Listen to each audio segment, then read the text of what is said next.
we're joined by Peter Balsam, right? Who's Correct. representing the 13th Illinois District in the House of Representatives in Springfield. Correct. Representing Huynh. Yes. I practiced that so much. I got it right the first time. So we gotta put Peter Balsam on this. No, you could leave that where it was. Okay. So the reason why we've asked you is to, first of all, congratulate you for your winning your districts. It's great. And we got to know the two of you when you came to our January Meet the Candidates forums for the new aldermanic positions to be filled. So we know a little bit about you, but we'd like you to tell us a little bit more about you. Unfortunately, we didn't have a state representatives forum, so we didn't get to know Han Huynh. But maybe you can tell us something about him. And then, but make it short because we want to ask you questions. That's the point of this meeting. We met and heard from the alderman before, but now it's your turn to hear from us and get to know us. Would you like to start and tell us a little bit about Han Huynh? Yeah, sure. So Representative Huynh is was elected back in November with about 91% of the vote in the district.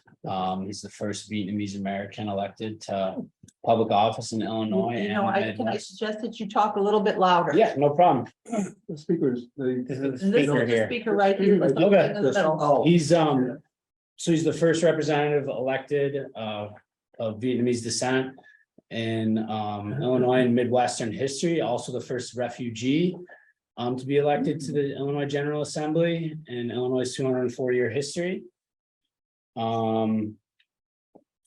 Rep. Huynh is on, as you can read, he's on 7 different committee assignments. The typical freshman legislator will be on 4. So he's on nearly twice as many. And we have for the audience on your sheet here, it tells the committees that the representatives here are on. Yes, thanks for printing those out ahead of time.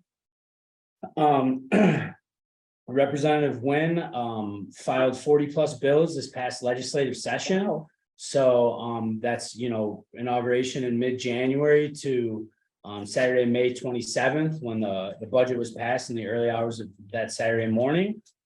What I was going to do is I was going to give a recap of out of those 40+ bills that he filed, the 10 that passed both chambers. I was going to give a recap of that, and then I was going to do my best to answer your questions or relay them and give you my card to email me so I could answer them later.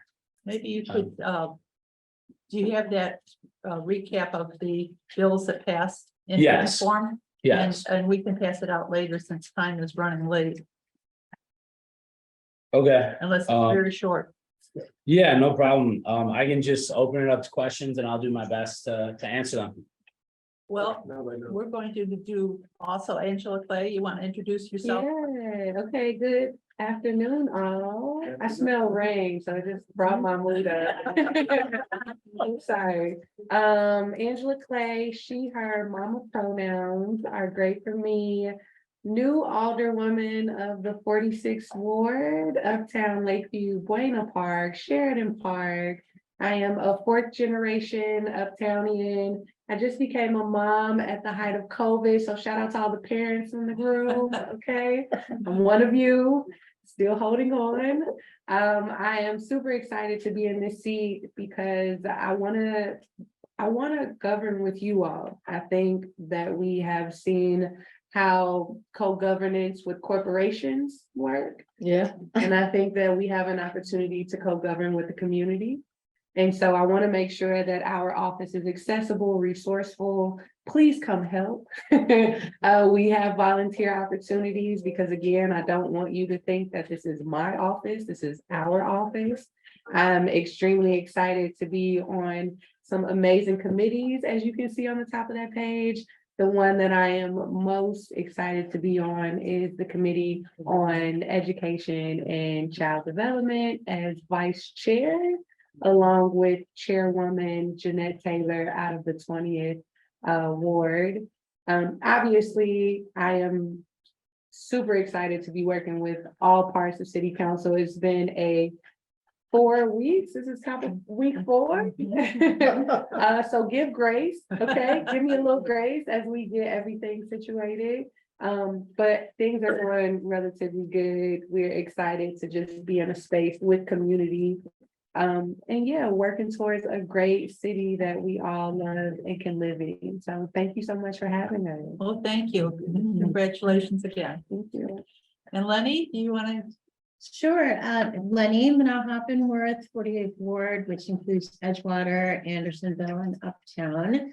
First queer woman of color to represent the 48th Ward, the first Filipino to sit in city council in 185 years. And I'm really excited to serve on several committees with Angela here, including the environmental protection and energy, and also the Committee on Housing and Real Estate. I am a proud member of AARP and a licensed physical therapist. I worked at the Cook County Hospital in St. Joe's, and my husband is also a physical therapist, home health. I am excited to also work with you. Housing is definitely at the top of my mind. Because if we are not housed, then everything else falls apart. We need also wraparound services, including healthcare, especially mental health supports right now. And not only for us in Chicago, but for our new arrivals who are coming here who need our help and support. So I call on everybody to dig deep, to do what we can to ensure that Chicago truly is a sanctuary city since the 80s, since Mayor Harold Washington decreed it to be so. And I'm very excited to sit on this new city council with a very progressive Mayor Johnson. We've had 2 city council meetings so far, and absolutely will not go forward without community. And you are part of my community. So I'm very honored to be here today. Thank you. Well, thank you so much. Now we'll just open up the floor to questions. So what Mr. Mike is talking about, there was a historic mural in the 46th Ward before Truman College was built that basically represented the diversity and culture of the ward. It was unfortunately demolished when they had to build Truman College. And I'm not sure if you see, but we have a lot of amazing murals in the 46th Ward. We actually just had a very successful art walk weekend put on by our amazing chamber, where artists from all over came and redid pieces all around the ward, just amazing handcrafted pieces. And we wanted to make sure that this piece could be included in our history and art walk as well. So Mr. Mike just approached me an hour ago and said, I want to talk to you about this amazing painting. And I think that it really represents our past coming together with our present, so that we can get artists, some of our young people, to come and understand. Relate to energy, environment, and climate. I talked to Alderman Hoppenworth about 2 issues before, and I think this concerns all of you. The first thing was that, at Truman College, where I tutor science and math, we have a automotive institute. Unfortunately, it trains students to just work on fossil fuel paradigm. But with the new national program for electric vehicle recharging, it seemed to me that we should explore the movement of the Truman College Auto Center into having one of these state recharging stations. I'm not speaking for the administration, but for myself as a person involved in science and environmental issues. I just think that would be a step forward for the students and for the community too. Why not have an electric vehicle recharging station at a place where you're educating people to work on cars? I couldn't think of a better site for that. The second thing I talked with Alderman Hoppenworth concerns the issue of the air pollution induced by the asphalt plant adjacent to McKinley Park. I remember when Governor Pritzker was running for governor, I handed him some petitions from the community people who alleged that the area directly next to the plant was rezoned in order to accommodate industry. It was residential beforehand. The allegation was that there was a bribery there, and the reason there was no community input, it was rezoned overnight. Can we have the Illinois Attorney General investigate this allegation of a bribe which got the asphalt plant position there? And I have another issue which concerns my own community. I live in the 39th Ward, Alderman Samantha Nugent's, and I talked to Alderman Nugent back before she was running for re-election about what happened at North Park Village where I live. I was there some years ago when Mayor Daley had installed a solar energy panel. And then I heard maybe a few months, some months before that the panel was discontinued because it's more economical to continue fossil fuels. So I was really outraged that we would retrogress backward. What does it say to our young people that seniors are discontinuing use of renewable energy? So I asked Alderman Nugent when she looked into that. I asked her before November, and I've not heard back from her since. And I saw her one other time and she didn't respond. So I'm deeply dismayed that the North Park Village, where we have a lot of senior housing, would disconnect the solar energy panel. So I would like to see that, because the city of Chicago installed that solar energy panel there, and it never should have been discontinued. So this is one thing I would urge the entire city council to look into, why the North Park Village was able to discontinue operation of that solar energy panel. I have other things, but I think I've taken enough time. I have something that I would like to bring up, and that is the policing in our district. And not just the policing as you normally think of it, but the nuts and bolts type of policing, like traffic tickets given out to people who hit people, like our member here who got hit by a car right in the corner. And also bus stops. Police never patrol the bus stops. And there's always some sort of delivery truck in the bus stop where I catch the bus, which means the bus cannot pull up to the corner, which means I have a hell of a time to get on the bus, even when they lower the step. Because you have to get out on the street, step up to the bus.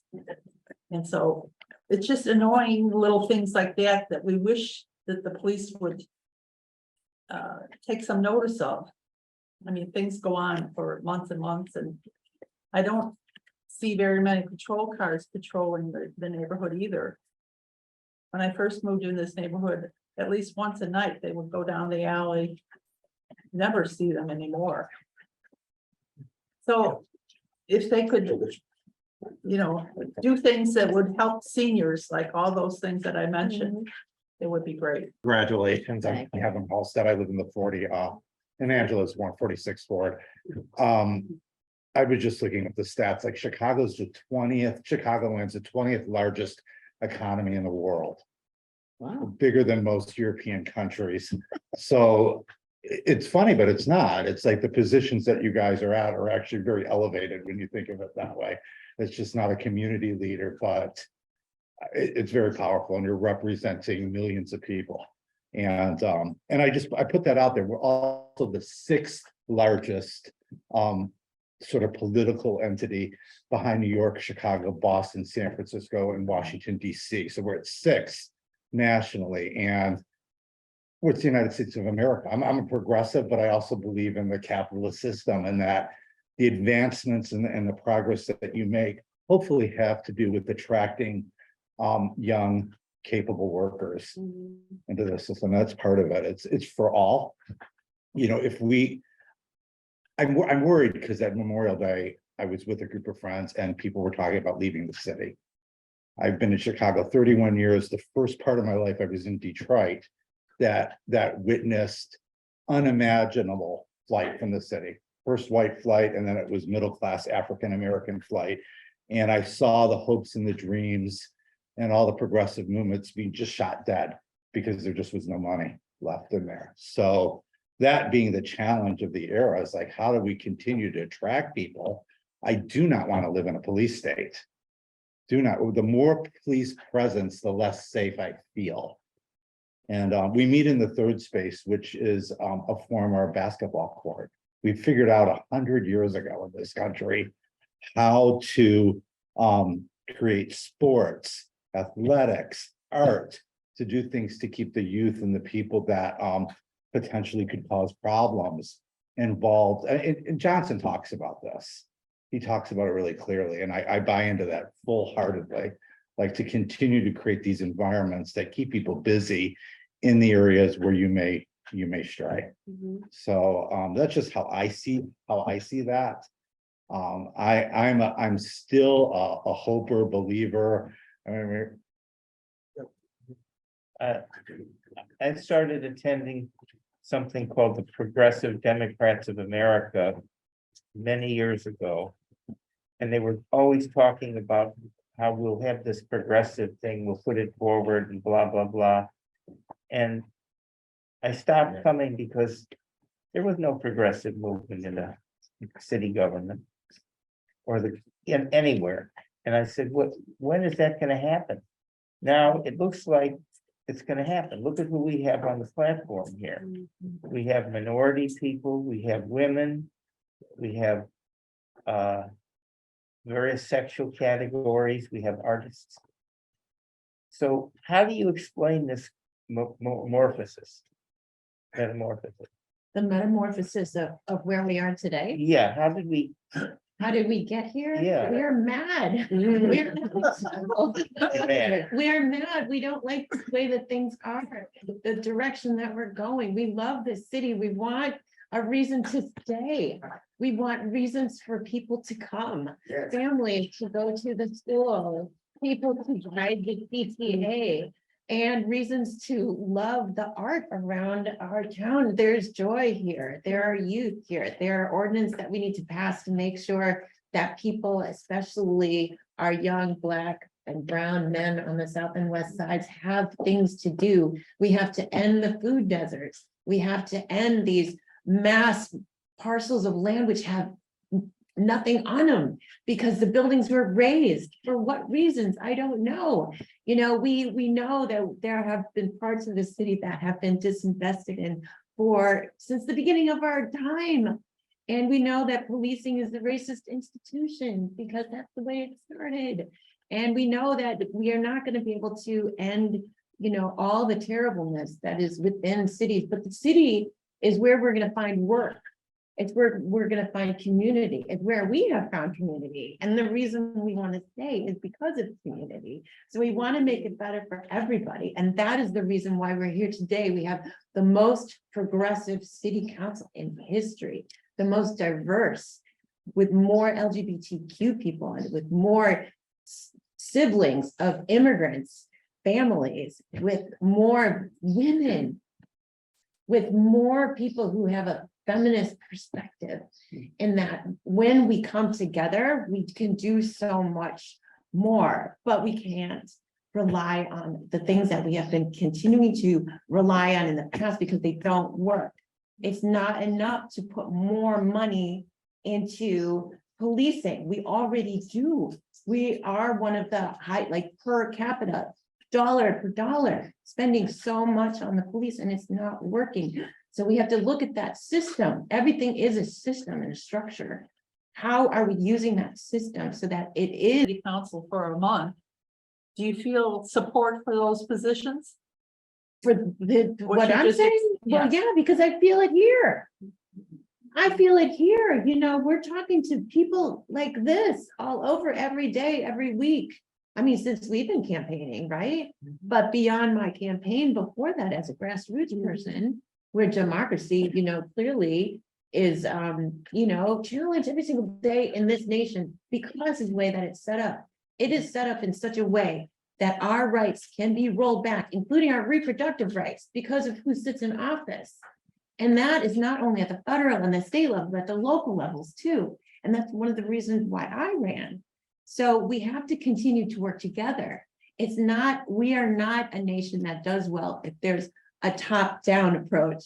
Now, we've been there. We've been there, we don't like it. No, this is the reason why we're here today. Like history brought us here. So I am excited to be in this position where I'm actually at the table, because in the past, you had to bring your own seat and you had to make your way, right? Well, we're here, but we're here not by ourselves, but with community. And that's what co-governance is, to be in touch with people so that we understand what is happening on the ground. And that includes everyday life, walking to the bus stop, being able to get on it without having to get so far into the street because the bus can't get close to the curb. Being able to walk on the sidewalk in the winter. Susan, you had a question? Yeah, I do. Hi. Congratulations. And I believe that somewhere in our history, it went from you representing us to us representing you. So what I want to bring us back to senior citizen issues, and I'm going to ask you for a commitment that now that you're in office, that you'll have a point of contact and subcommittees for senior citizen issues in your wards. Are you willing to make that commitment? Miss Sue, are you looking at my notes over here? They're my ideas. No, I just wanted to share your phone. Yeah, right. You heard that phone, okay? No, absolutely. I think that is gonna be super important. You all have a wealth of knowledge, like outside of what goes on in our wards, you all carry history. And that history needs to be relayed back to like a newcomer like myself, right? I'm the youngest female on city council. And that information goes a long way. Showing me what works. What have you seen in your lifetime that works that we have not revisited? What needs to be brought to the forefront again, now that we have this momentum and this energy? And then on a ward level, what are some of the challenges that you see that me, is not even in my brain yet? That is going to be important because that helps us get to every single neighbor in a holistic fashion instead of just as it comes. When we have community meetings like this and we have gatherings like this where you get to express, this isn't working, I need this fixed. That's how we move in a better way. So, yeah. So I'm going to get And your name is Susan. Susan. So what Susan is saying, what I'm hearing is that seniors are a block of constituents in my ward that want to have a voice. And it is true. In Edgewater, Andersonville, and Uptown, seniors make up a large percentage of a voting block. Because we have many people who live in the ward who are immigrants and who have not been able to vote yet, but seniors do vote. So your voice is powerful, and absolutely, I would totally commit to that. It's something that my predecessor, Harry Osterman, committed to in the past. I don't know your relationship with the 48th ward, but we can talk about that to see what has worked and what has not worked. So are there other people who live here from the 48th ward? Great, wonderful. Congratulations, first of all, and thank you so much for coming to this. Daniel and the Lions Den, I'm a Daniel. More use of technology. Okay, I know it's a bone of contention both in the schools and in the senior houses and in the hospitals and all stuff. It's a learning process. But there's a lot of opportunities. It's a great tool. So, and if I can help, or we can help them, you can see we're fumbling along. And in your job, it's a tool. Oh, well, we're using it. Yes, city council has become more digitized. We vote via iPads. You can see it in real time. So we are trying to incorporate more technology. And do this, and that would be great. AHA housing does not have free Wi-Fi for seniors, Yeah. Oh, which means they do not get any kind of free Wi-Fi for their cell phones, for their computers, for access out. So there's a lot of issues around technology specifically for seniors, not just learning how to use a laptop. No, And I that's have not the to, I issue. have to give you an example. During the lockdown of COVID, Dan kept us all together. We had our monthly meetings, but on top of that, 2 times a week, we would all get on Zoom. And we'd have a big screen with all these little pictures of people, and we kept together and kept in contact and kept, you know, making sure everybody was okay, and et cetera. But it's that kind of technology keeps us together as a group. Hello, thank you for coming to listen to us. We really, really, really appreciate it. My name is Mark Lawrence, and I live in the Hollywood house. I do not feel safe where I live. I'm sneaking out because of course I have another meeting to go Yes, to, right. but this will not be the last time that we see each other, right? Okay, you got something for me? Yeah, I do. Come on. I read that the migrants don't get work permits for 3 years because the process is too ridiculous. I think they should be given permits, work permits ASAP, so that they can, we need workers. We do, don't we? Yeah, we do, yeah. Please continue to dig deep and find ways, or in fact, just talk about it with your friends and family to see how they are helping, how you can help. Welcome the new arrivals, as well as being involved, civically engaged, like at this meeting here. I appreciate, and we appreciate that you have put us together here, and I will come where we're invited, so please you. continue to be in touch with us, because this is. Yeah. Thank you. Thank you for coming. And you're always welcome back here. And Representative Hoan Huynh is always welcome to come here. Thank you. We would like to meet him in person. He sounds like a very interesting person. Yes. Thank you, everyone. Thank you, everybody online too. Appreciate it. Can I say one last thing if I could? And it's just one real quick thing that has to do almost the opposite of technology. Like nuts and the whole thing. Yeah. Like getting potholes, fields. Yeah. Hats off to you. Why would you want to And do that? right away, there's an alleyway that's had all the big potholes for 20 years. And right away, she got it filled. So I'm so happy with that. And Thank then you. the other thing is that when projects go on in the ward, sometimes they don't take the signs down in a timely manner. And it's just inconvenience. There's, us trying to park and parking. So if they can, and once they finish something, if they can get the signs down so people can park and people can function, that would be very, very helpful. Yeah, thank you, Mike. Thank you. Thank you. Thank you. I'm going the way here, that was boring. I'm Broadway. Georgia's special. Because male energy looks like this, female energy looks like.